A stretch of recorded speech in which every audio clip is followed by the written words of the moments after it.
What it do, people? It's the MMA guy. Today, back at it with a video where we're still exploring Robbery Town, and this time the new crime that has been committed is Aspinall versus Gane.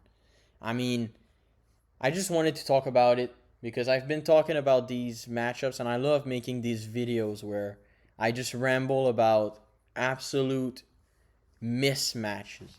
And this is one of the biggest one, and we have it next week on pay-per-view at 320 UFC 321. I'm gonna drop a prediction for the whole card. Still gonna drop it. And at first, you know what I was gonna do? I was gonna do closer than you think, Gane versus Aspinall. Then I went on their record, did some tape study, and I think this is such a bad matchup. I don't see how we're supposed to be intrigued about this. Now, here's the thing.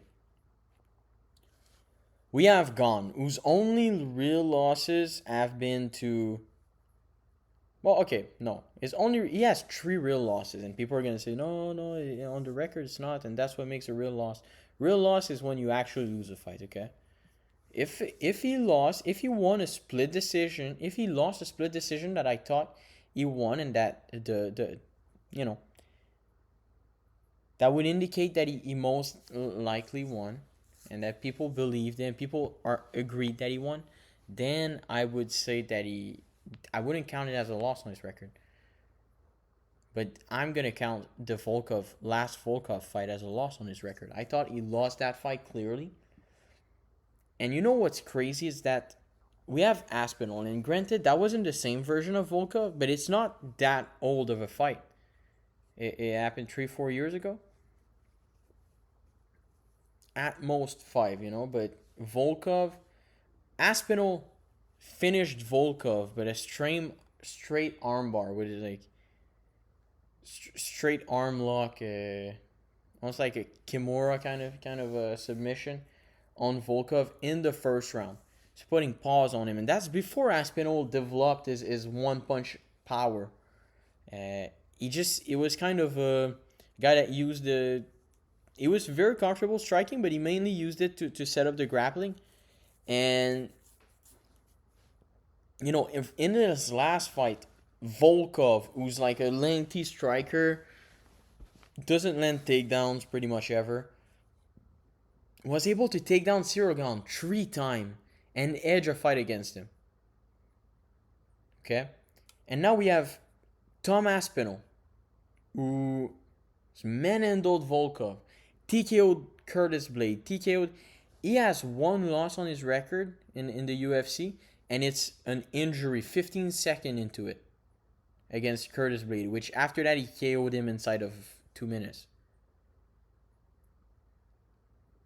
For an interim title defense. He's been fighting for a world title for the past 2 fights already.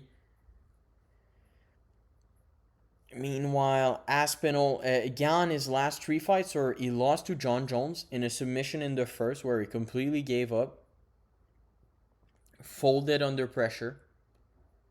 Then he beat Sergey Spivak, who's one of those guys who's a grappler in the division, but if he's unable to take you down, he's a deer in headlight on the feet.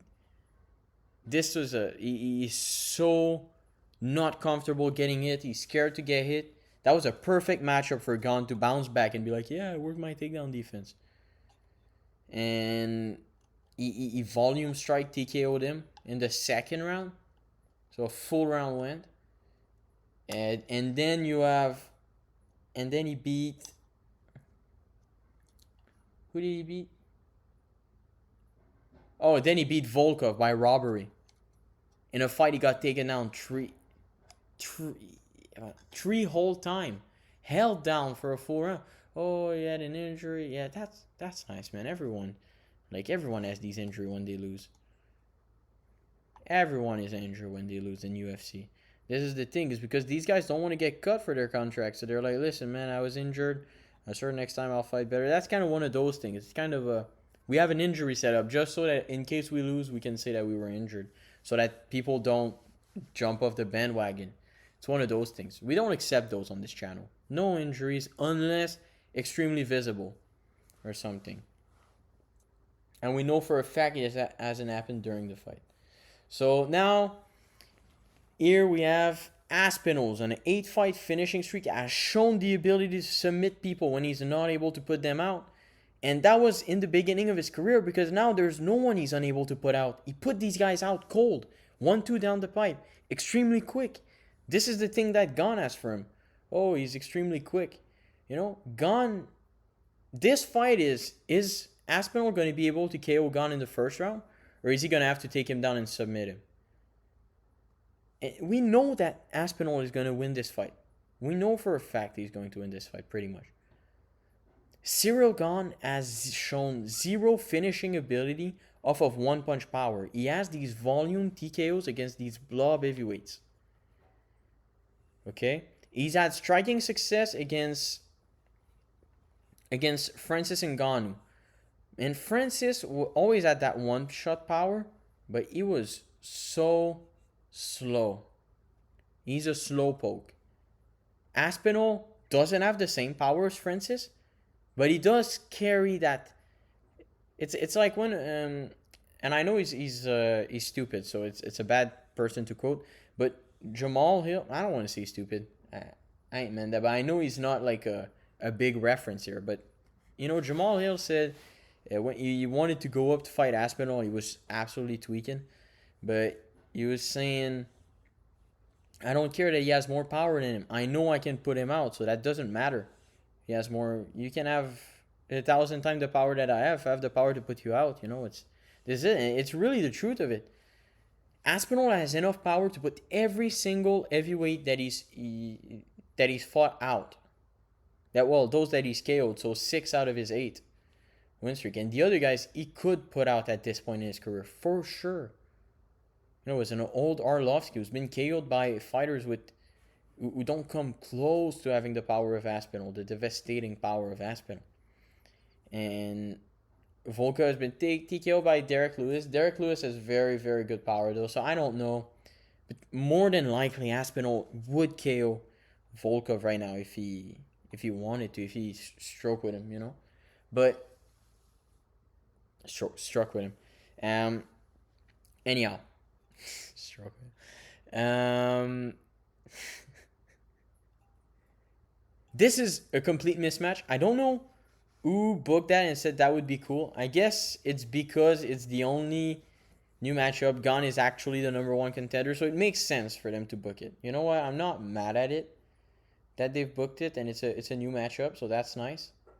With that being said, Gane has no one-shot power. Aspinall has never been KO'd. Gane has gone decision with Tanner Bowser in the beginning of his career, granted. And people act as if Gane's like this prospect and he's consistently improving. The guy is 35. Tom Aspinall is 32. If one of those guys is going to show up more improved, it's not Gane, it's Aspinall. He's been off for a year, not injured because of the doc that is John Jones. And that's why we hate John Jones, and we don't want John Jones to find any kind of success in his life anymore. Well, in terms of the sport of MMA. I mean, we don't want him to get these matchups, these big money fights, because he's caused a problem in Aspinall's career. So, but Aspinall has been consistently training. He's training with Rico Verhoeven. Verhoeven. I don't remember how to say his name correctly, so my bad. Who's a Glory heavyweight kickboxing champion for the past, I don't know how long, but to the point where he's beaten in a championship fight Jonathan Denise, who's in the UFC right now, who's a fairly solid striker in the heavyweight division, one of the best striker, definitely a top 10 striker in the division. You know, Mario Pinto was a big prospect, decided to take him down, didn't want to really strike with him. So, not just a blob heavyweight, but he beat this guy a long time ago, and he was already champion. So he's been champion around the championship for so long. So long. And Aspinall's training with him. He's been training with him for the past years. They do video collabs together, catching. And so with the grappling, and Aspinall's the every single time that Aspinall has taken the fight down, he's found a submission within the same round. Okay, he's an extremely dominant grappler from what we've seen. Doing what he did against Volkov, who was already a very highly ranked heavyweight.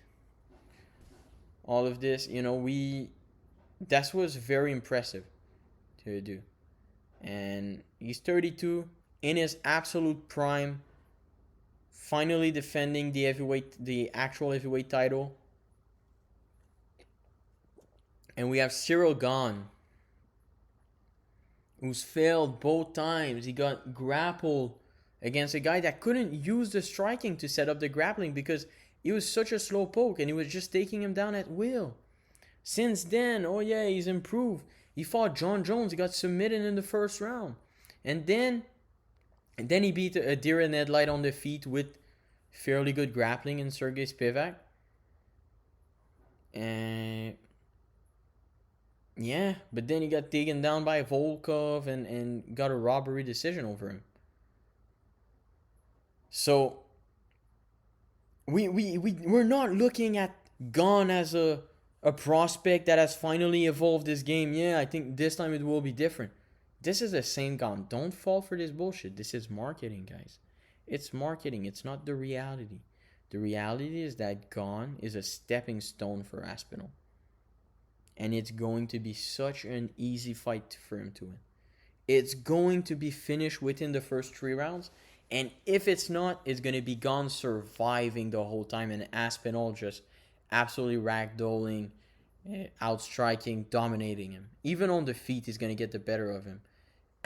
Gane as, when you grapple with him and stuff, it's going to open up the striking. And Aspinall has that one-shot power. I think Aspinall has as much chance to KO him as he has chance to submit him.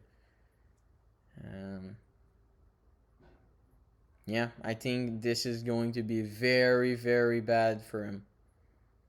I don't see much of an appeal in this fight. I think I'm even more convinced that Aspinall's going to win than I was that Merab was going to beat Corey. Because Corey is such a great fighter, such a phenomenal fighter, and so complete and everything that I was like, it's a very tricky matchup for Merab.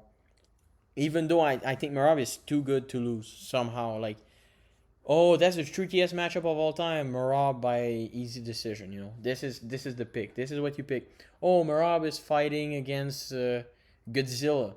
Yeah, Merab's gonna beat him by decision. He's gonna outpace him, and this is what happens with Merab. But I just feel like, in terms of matchup, it's not even a tricky matchup for Aspinall. Just he's gonna have to deal with the side kicks in the beginning. He's training with the best glory kickboxer in his weight class, which is heavyweight. And he's a lean heavyweight. It's not Ricky Verhoeven is a big heavyweight as well. He's giving him good looks. I'm sure he's able to do a Ciryl Gane type look. Give him these kind of look for Aspinall to be able to prepare himself on the feet. And I'm absolutely convinced that he's going to destroy Gane. So we're going with Aspinall in this one in an easy fight. I think it's going to finish under 2. That is my official prediction. As of... Ooh, is it the official prediction? Because I'm going to do a... Yeah, it is the official prediction for me. But I will also do a full card breakdown in the next few days for the 321 card, which is actually pretty good. So... thank you for watching, guys. Let me know in the comment what you think. Am I overlooking Gane? Is it do you see some kind of potential for him to win this fight? If so, how? And let me know in the comments how y'all doing. Whatever, guys. So thank you for watching. Like, subscribe, comment, and stay tuned. I got videos coming every day. I'll try to post every single day this week again. So thank you. Until next time.